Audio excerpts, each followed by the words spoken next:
Betty Sugg. Nice to meet you. Nice to meet you, Ashley. What was your occupation? Actually, a homemaker all my life. Well, I did work in the 4-H club office out of high school, but other than that, it's been a homemaker all my life. What things did you do at home to be a homemaker? Now, I don't know, do you mean more so like after I was married? Or I'm thinking way back on my home life as when I was young. I don't know just exactly what you perhaps want, but You could tell about. but as a homemaker, all right, I gardened, of course, and I helped in the field. I drove tractor for my husband because we were on the farm. I did a lot of canning, a lot of freezing, because we were very used to that from our home experience when I was growing up.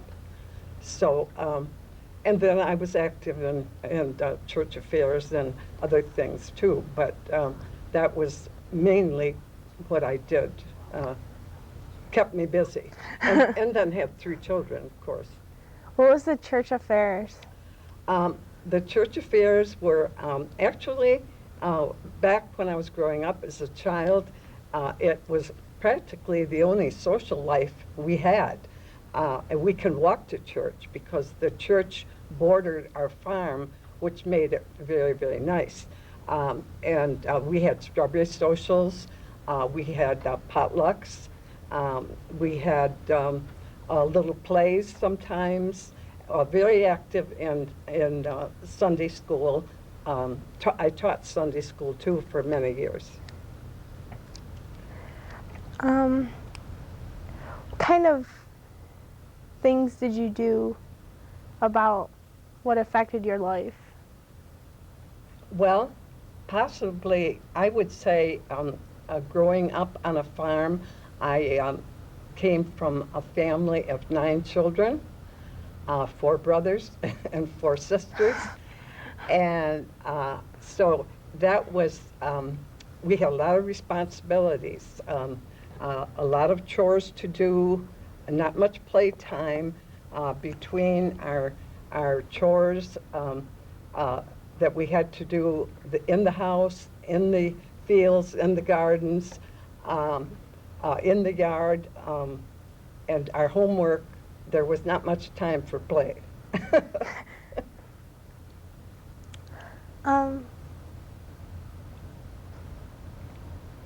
What affected your life mostly? It's kind of a broad question, sweetie. How about, did you talk about where she went to school yet? No. Want to try that? Yeah. Yeah. Okay, yeah, maybe then we'll kind of get into that. Actually, I went to district school for 6 years, and then I came to Akron High because they were closing down the little district schools, and so in district school it was, can you imagine a teacher teaching 8 grades, all subjects in 8 grades? So that was quite an experience, really, when you think about today. I think anyone would almost throw their hands up and think it couldn't be done. And yet we did learn, and I think the teachers did a very, very good job of teaching. And as they would teach, the class they would call on would go at the front of the room, and we would be sitting back at our desk, and we probably would have assignments to do, but all the time you were learning because you were hearing what they were talking about. So it was really quite a learning experience, a very different experience than anyone could quite imagine today, I would think. Teacher must have been had to be really educated. Yes, very, very devoted, and good teachers. I still think of them often and remember them, yeah. Do you ever see them? Most of them have passed away now, of course, because that's a lot of years ago. Then I came to Akron, of course, and graduated from Akron, and had the rest of my schooling here. What was graduation like for you? Graduation was sad. It was happy, but it was sad because maybe I'm sort of a serious person anyway, and sitting on the stage that evening, I can remember thinking I may never see all these kids again. We probably will never be together again, but that was probably, something that maybe some children wouldn't think about, but I know I did. But we do keep in touch. We do have reunions. Of course, at my age, quite a few are not with us anymore. What year did you graduate? In 43. And I might add to that, because we graduated in 43, and that was wartime, there might have been 43 and 44. Aren't there pictures out here in the entrance here of all the classes? Yeah. And do you know, we couldn't have a yearbook that year because of the shortage of paper and so forth. So that was sort of a sad thing, I think, for us, because I love to go back and look at yearbooks, and I always felt so bad that we could not have a yearbook, but it was due to the war and the paper shortage. Mm-hmm.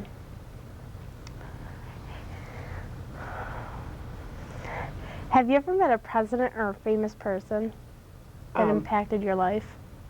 Not a president, but I think on there I put, actually I was very young when he came to our farm. Joe McCarthy, he was manager of the New York Yankees, and he came to our farm to hunt pheasants.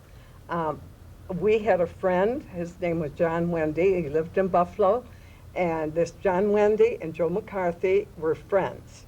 And so John Wendy would bring Joe McCarthy out to our farm. And as I say, I was so young then, but we had a dog named Sport. And Sport used to, when they would shoot the pheasants, Sport would bring the pheasants back to them. And Joe McCarthy thought that was very, very special. And they just loved to come there and hunt. So that was kind of special. And then actually on a trip to Germany in 1970, we were visiting over there, and we were invited to this party, and there were a lot of members of parliament there, but actually to get to meet them or anything like that didn't happen, but we were just there, and that was kind of a special thing. And that was a special thing in our life, to be able to go to Germany, because I never dreamed living on a farm, and my husband had never flew in an airplane. And I thought, there's no way we're going to get him to fly to Germany. But he did, we enjoyed it, and we were treated very, very good. Then, do you want to know why we went, maybe? Would you like to know why? Go ahead. Because my brother-in-law was the manager of Cornell Farms at Cornell University. And so these people came over to learn more about agriculture. And as a result of that, my brother-in-law took them around the farms and at Cornell. And in turn, they invited him to come back to Germany if we ever got a chance. So he and his wife and my husband and I went, and just, it was wonderful. It was just a great experience. And as I say, they owned a hotel over there, so we were able to stay right in their hotel. Awesome. And then they took us all around, so that was very, very special. What was Joe McCartney like? Well, actually, it's hard for me to tell you that because I was so young. I know he was there, and they told us about him, but I was very, very young. So it wouldn't be that I remember his friend, but I don't, because I knew him long afterward, and he came many times to our farm, but I could not tell you that much about Joe McCarthy. And he even did bring us some little gifts. He brought us some little toy tin soldiers, and we played with them for so many years, and just thought they were real special because they came from him. Okay, back to the historical event. What impacted your life the most?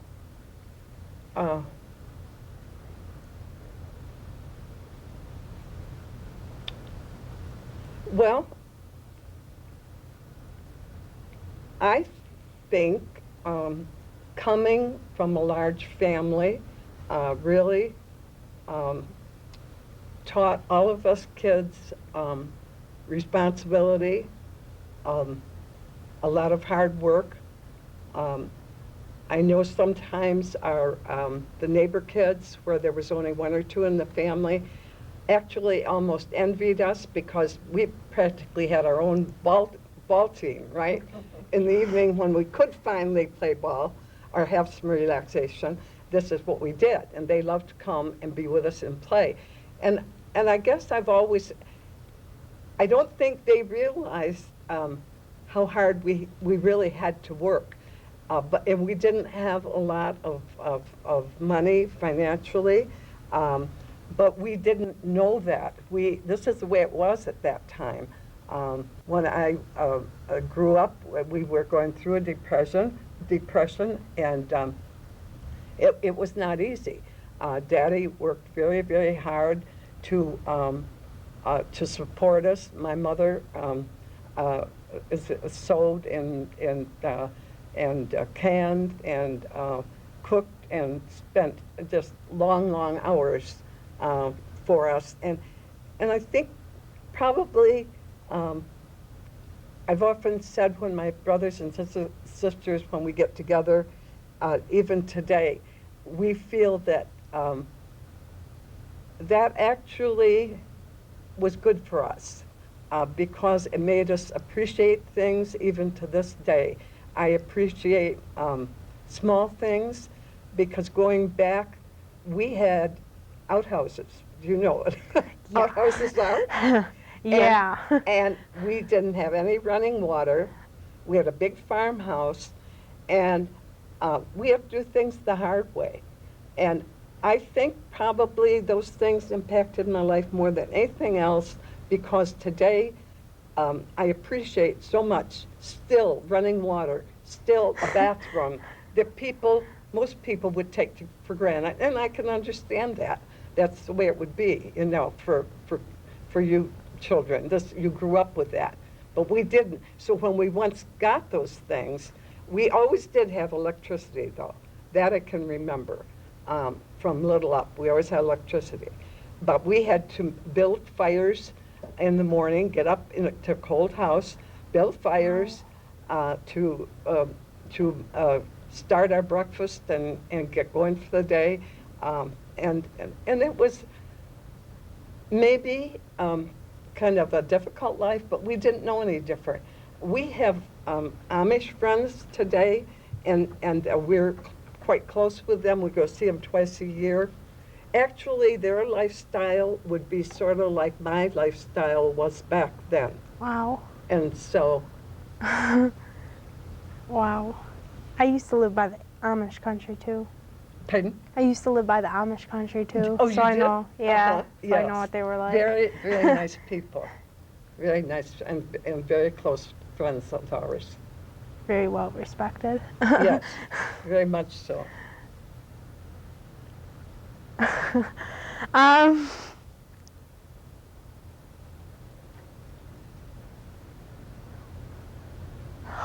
Oh, about World War II, how did that affect your life? Well, there again, it was really, it was hard times, I think. You know, usually at wartime, there was rationing, and I can remember with a large family, you'd have to have ration stamps, and many times Mom would sugar was very hard to get, butter, things like that. and other things too, of course, gasoline, and that did affect us. We had enough to eat. Being on a farm, we had our gardens, and we certainly had enough to eat, but we didn't always have, a surplus of anything, that was for sure. What was rationing? Well, you would be allowed only so much, and I can't remember exactly how that would be, probably because of our family. We might have got a little bit more, but not near enough to hardly, take care of our needs. So we had to kind of scrimp and save and maybe even substitute things for sugar, like say maybe honey or something like that. But it wasn't an easy time.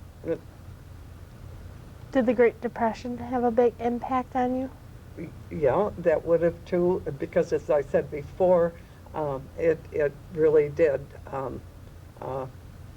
There was, we just never did have, as I say, a lot of money to do with. And my father, of course, worked hard, and my mother too, as I said before. And my mother would often take old coats and turn them inside out. People would give her old coats from adults, and she'd use the inside so that wasn't the worn part, and make us coats. She did a lot of sewing for all of us. How she ever did all that with all she had to do. But these were some of the things that, and we talk about recycling today, and actually back then we didn't even really know, maybe, hear the word recycling, but so many things that we did back then were recycling, like old fats, like lard from when we butchered and like that. If that got old or rancid, stale, in other words, that would be made into soap. And just so many things. Old orange crates, we would make into little vanities for our bedroom, stand them on end and put little skirts around them. Our chicken feed and and some of the grain came in floured, printed bags, cloth bags. Those would be used to make drapes. They would be used to make aprons. They would used to be to make blouses with. There were so many things that were used. Oatmeal boxes might be cut in half and made Easter baskets from. We would use beet juice to color Easter eggs. Onion skins would make colored Easter eggs because they would have a brown after you cook them. It would leave sort of a brown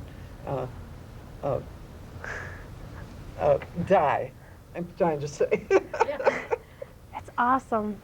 How they ever use those resources back then? Pardon? How they ever use those resources back then? That's recycling, basically. Right. Yes. Most anything, we were taught never to waste. They used to say, waste not, want not. My grandmother was a very, very much, well, my mother too, but my grandmother would come to our house a lot of times to peel for my mother when she was canning or just like that. And she was very, very, she wanted to teach us girls how to peel thin.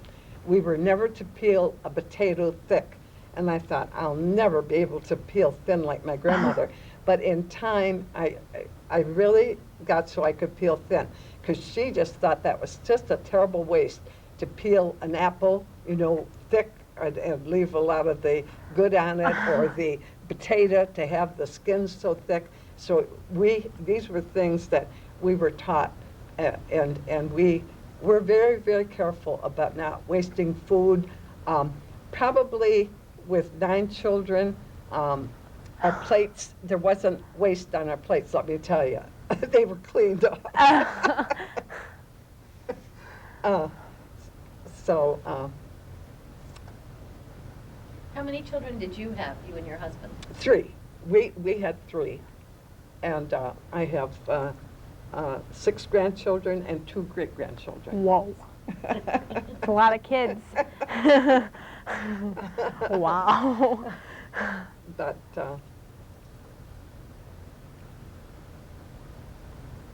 and then well, maybe she should. I don't know if you would like to know about the New York State Thruway went through our farm and cut our farm in half back Yeah. When that went through. And of course, that was hard on my father because that the farming, it disrupted the farming. We continued on, but that wasn't easy. We've had 2 pipelines go through. The last one that went through was a great big 30-inch pipeline that went right through the farm. Let's see, what else we had go through the farm? Throughway, the pipeline. Oh, Indian burials. As a matter of fact, I brought pictures along with me. My Do you husband have was them? plowing. I don't know if you want to see them, Oh, maybe yeah. later even. Yeah. Maybe Show 'em later. on the film. Let's Oh, show 'em. okay. My husband was plowing right near our barn, and he probably was plowing a little deeper than usual, and they brought up all these graves. Actually, I don't know how many you would want to show, but they did find 24 bodies in those 2 graves. There were 8 skulls. They found some shards and pottery. They also, and they date them back to the early 1500 AD. And they were from the Iroquois tribe. 1,500. And so that was, and then we had Dr. White came out from the University of Buffalo, and they were digging on our farm for probably all summer long. They had to dig very carefully, brush and sift, and to preserve as much of this and take it back to the University of Buffalo. And of course, they named it the Sugg site. And so that they did quite a bit of research on that. And That's fantastic. yes, that was right near our barn. So you know the site where it is today? Oh, exactly, right. My husband had to work around that because they were digging, so his planting had to all go around where they were working, because they didn't want us, of course, to disturb that at all. And and another reason they buried there is because it was sandy, and years ago, that's what the Indians would look for, a place that was easy digging. And they called these were actually mass burials, and they called them ossuaries. And they would, instead of burying one person at a time, sometimes they must have held bodies over, and then they had what they called a mass burial. That's why there were so many in one grave, in one area. Now, is that removed from the farm now, or do you Ugh. still have that area? Oh, well, Where the bones are. no, well, they took all they were interested in, and probably the most of it, I would think.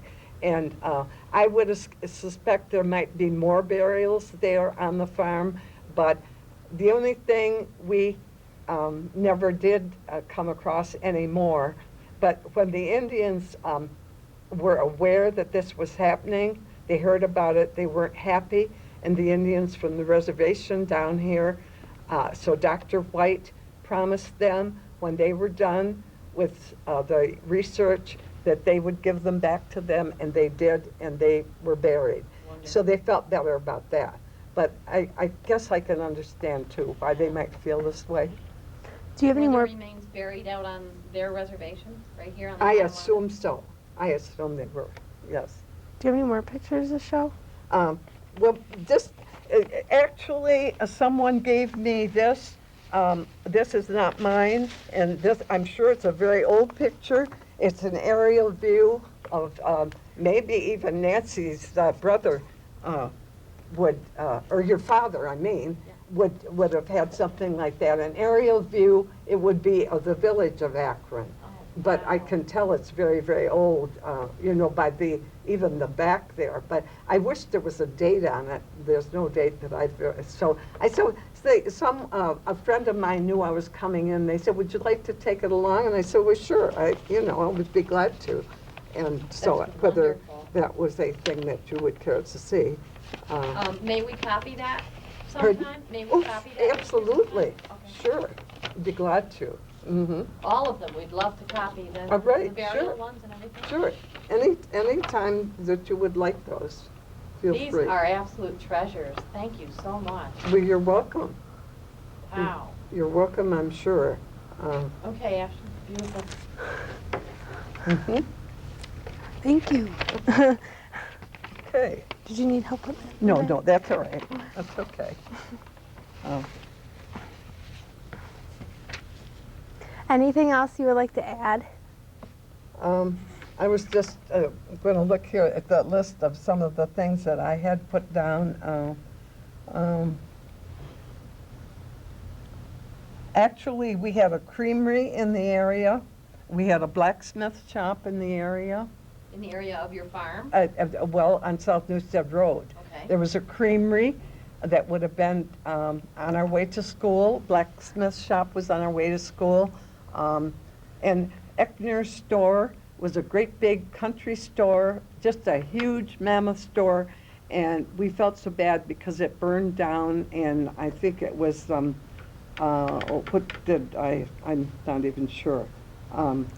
Where was that store? About 1930. It was at the corner of South Newstead and Buckwheat. And every day, us kids would pretty much take our bicycles and ride to the store with our little basket of eggs and trade eggs for staples like sugar and what have you, whatever we needed. And because we didn't have a lot of eggs, we couldn't get a lot of groceries. But this is the way they did for our family. We could trade. And so that was quite something that you might have been in. It was actually an old stagecoach stop. It had a wraparound porch, and the people would tie their horses there while they went into the store. There was a saloon there, too, where people would go in and have their drinks, I guess, and card tables. And then even in their upstairs, they had a huge room where they would put on plays, and people from all the area would come to see these plays, and they did a terrific job of having plays up, and it was a great big, a huge big store. Theater. And what was the name of the store again? At that time, it was Eckner's, and then it burned, and then later they built it up again, but now it's been turned into a home. But when they rebuilt the store, they built it very small because, but it was a landmark that was just wonderful for that area. Was your district school right near that? And the store? district school would have been right across the road. So actually, when we'd walk to school, we would go by the creamery, the blacksmith shop, the store. Another thing you might be interested in district school, of course, we didn't have any water, no running water, not even a pump. So we had to take a pail and go with this big pail, and two of us, would go up to the farm. It wasn't real far, and we would walk back with that pail of water, and then we had a dipper in it, and everybody drank from that dipper. That's disgusting. Doesn't sound Okay. sanitary today, does it? That's But disgusting. this is what, later on then, we got little paper cups, which I think was good. But we did, for a long time, everybody drank from that same dipper. Sorry, I wouldn't be drinking. Yes. Well, we didn't know any different Sorry. then. But that, to go and bring in water Oh. like that it was really, that was, and then when I was in district school, I didn't tell you, we had what we called Arbor Day. And our teacher would take us to the woods, usually in May, and we would gather wildflowers, and oh, that was so much fun. And we would bring them back to the school and then take big bouquets home to our mothers. And then many times we would bring back a tree. We would dig out a small tree, bring it back, and plant it on the school grounds. So that was I can always remember Arbor Day as being a fun time and a very special time.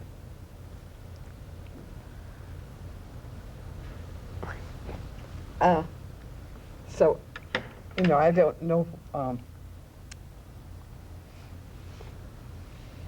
what else you might be interested in. Well, anything you would like to tell us? I mean, Pardon? you're here to tell Yeah. us info. Yeah.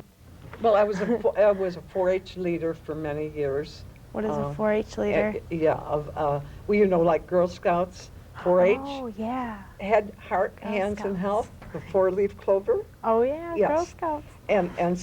And then I was active in 4-H because we would always exhibit things from my garden. I had a little garden. We had to have a little plot of ground, grow things, and then we would exhibit them at the Erie County Fair. And then I would raise like the beef cattle, not a cow, not a milking cow, but a steer, it was called. And one year I got grand champion, and that was very, very special. And so I got quite a few ribbons and awards, and it was fun. It was nice to exhibit these things and just compete and see how you would, just to see. Usually it was a red ribbon, a blue ribbon was first prize, a red ribbon was second prize, and the white ribbons were for kind of merit, I guess they called them at that time. But I enjoyed that. That's why after I graduated from high school, I had a chance to work in the 4-H office, and I liked it so much that I went to the 4-H office and worked there so that I could still be working with the farm kids, and because that's what I enjoyed. That's what I was familiar with and enjoyed that. Well, congratulations on winning that award. Thank you.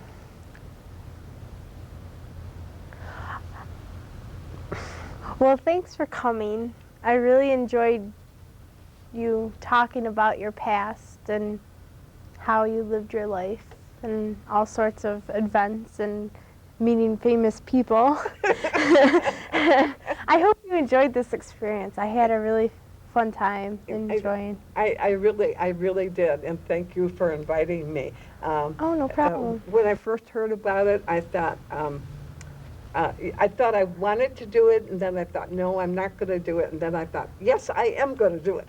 Well, you made a good choice. Well, nice meeting you. And nice meeting you too, Ashley. Yes. Thank you Nice so much meeting for you. asking me. How long did the thruway run? Well, it runs from, Nancy helped me with this one. New York City.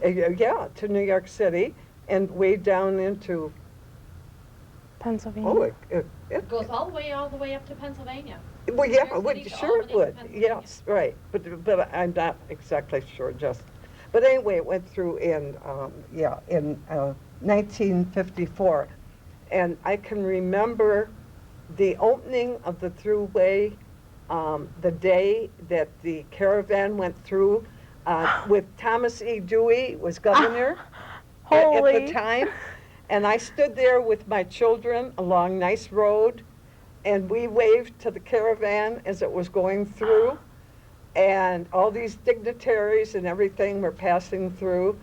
And it was quite an exciting time, really, and yet it was, as I said before, it was kind of hard for my father to see our farm being split, and yet I'm sure that it has, through the years, probably been one of those things that was maybe needed, and it certainly has probably served, you know, the people well, and that was probably something that needed to be. What do you mean the farm was split? Did you now have to go over the thruway to do farming on the other Yes, side? yeah, wait, yes, you did, right. So that made it a little bit difficult with farm machinery to have to go with your big machinery over this thruway bridge to go around to get to the other side of, and to farm your land. And it was dangerous too, because going over the thruway with big machinery is dangerous, with the cars and everything. Did they have bridges back then, or did they just go across the road and stop, like play Frogger or something? Well, oh, and another thing, when they were doing that, I lived on Hiller Road, and that big equipment would work day and night for I don't know how long in our area there, and it would be lit up just like just like daylight down there, because and you would hear those big machines running all night long, you know, clearing the way there to put that throughway through.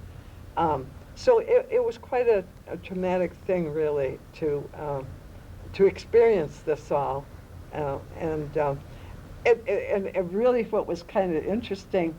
My two girls were young at the time, and we would get, after they had it paved and before it was opened, we would get on at North Mill Grove Road, and we'd sing right through the woods, so to speak, which at one time was woods, and go to my mother's house. And so we were on the thruway, and nobody ever said anything, like, you know, people that lived in the area did that.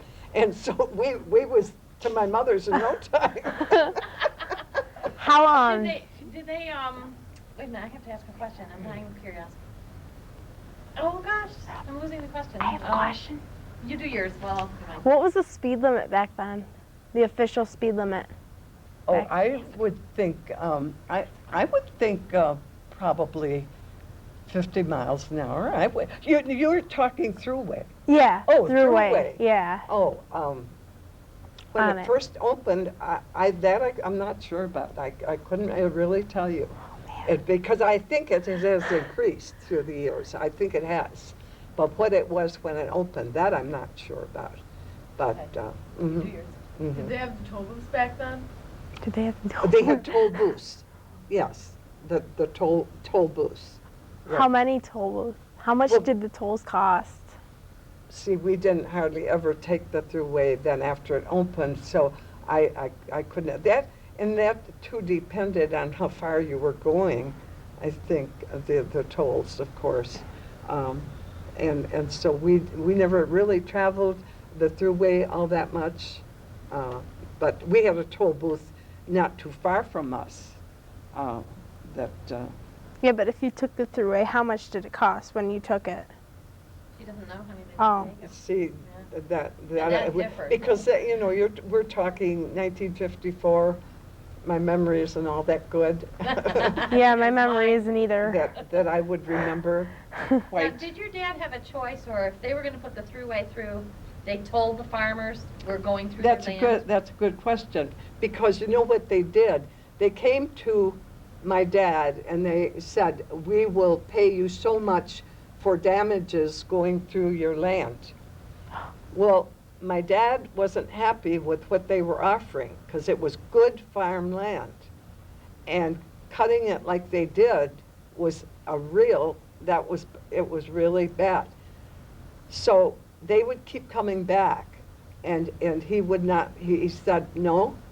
And they finally, you know what they said to him? They said, if you don't settle for what we want to give you, we will condemn your land and take it anyway. Oh. So that was not very, that was very hard to have them, and they can do that. They can condemn your land and take it anyway. So that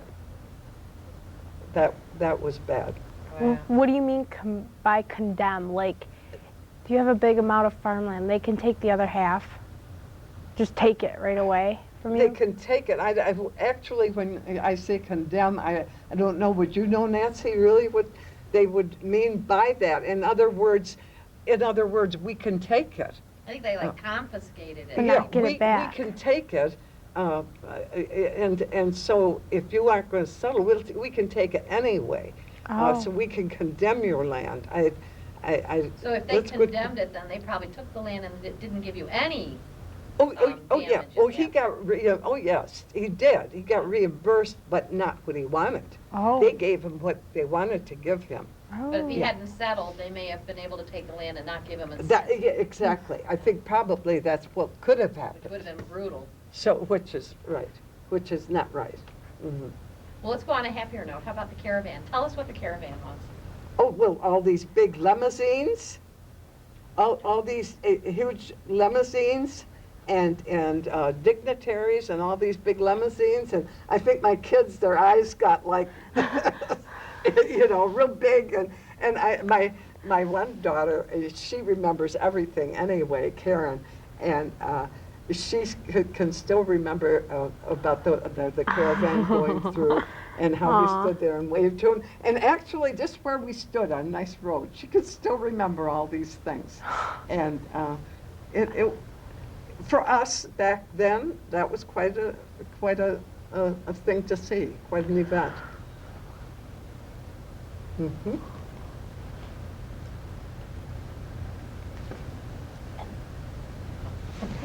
Well, thanks for coming again. I know you don't need that, but I felt like you had to say something else. Yes, right. Well, I enjoyed being here. Yeah. These kids